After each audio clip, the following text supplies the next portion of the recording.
Boss, I need a buck. That's what they all say, don't they? All your employees come to you every year. Mine would, I know that. Well, listen, today on Contractor Fight TV, I'm going to share some of my thoughts about when it's time to give employees raises and when it's not. But before we jump into that, I want to invite you to hit the subscribe button. Do it now. Just hit it. Hit subscribe.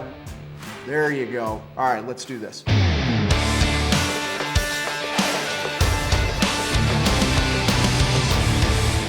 Everybody deserves a raise, don't they? That's what we all think when we're an employee.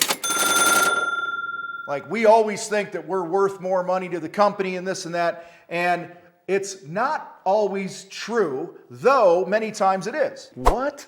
Come on. And many times, whether they get more money or not, everybody, what they do deserve is they should be respected, they should have an opportunity to grow, they should be supported by the employer in order to move through the career path, make more money, and build a better life for themselves.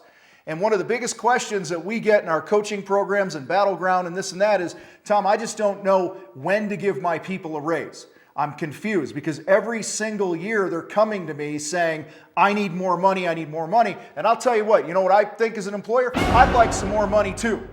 Okay? And the only way I make more money as an employer is when I add more value to our clients. Then I get paid more. Well, it should be the same for our employees in a company. When they add more value, more money comes.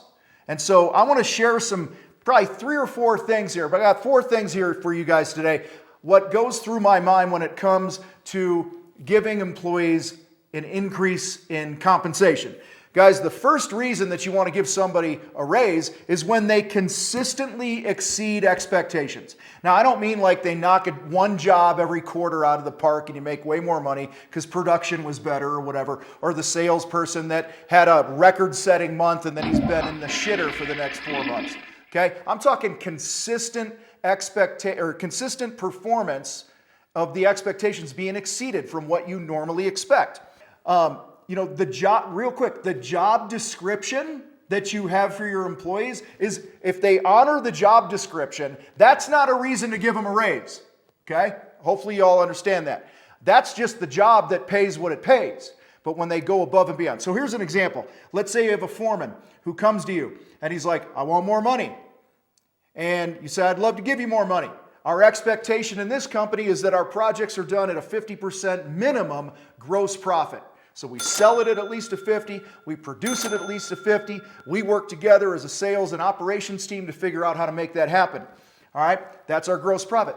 If you consistently bring projects in over that 50% budget, gross profit budget, then let's have a conversation. Okay, and many times I've coached people, I've done this in my own companies, where somebody wants more money and I say, all right, let's come up with a plan. And I'm like, if the next quarter you exceed this, then we'll get you some more money. And I've got some cool ways to get people more money that's based on performance as well. But guys, when your crew, when your team, when your people are adding more value, let's have that conversation. All right, and at the end of this video, I'm going to share a link for you guys for a tool to make this easier so that you know if people are hitting their targets and how to compensate them and all that good stuff. All right, second reason that you want to consider giving somebody a raise is they move up what we call in the fight the mastery ladder.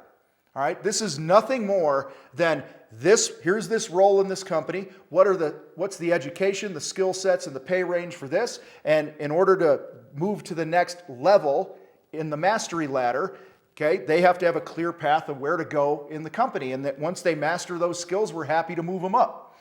Here's the problem. Most employees have zero idea how to win.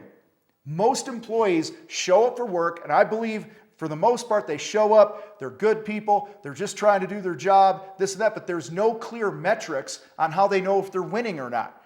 Sadly, most contractors don't job cost and all the things that we talk about here.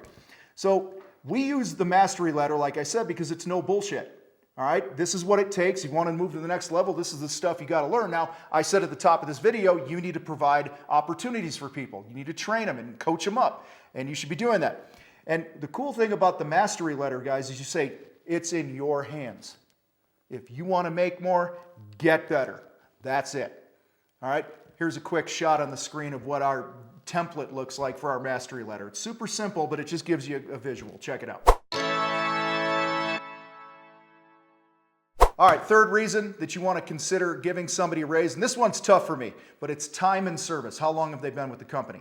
I am not a fan of somebody just getting a raise because they've been here 10 years. I think it's bullshit, honestly.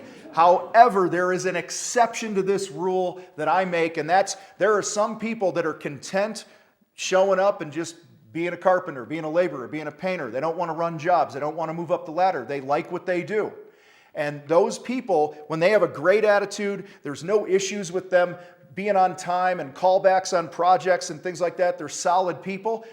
For sure, those are the conversations that I'm willing to have. But just because somebody's been with your company X amount of time does not guarantee them more money. Number 4 that we're going to dig into here, the last thing, guys, is a cost of living raise.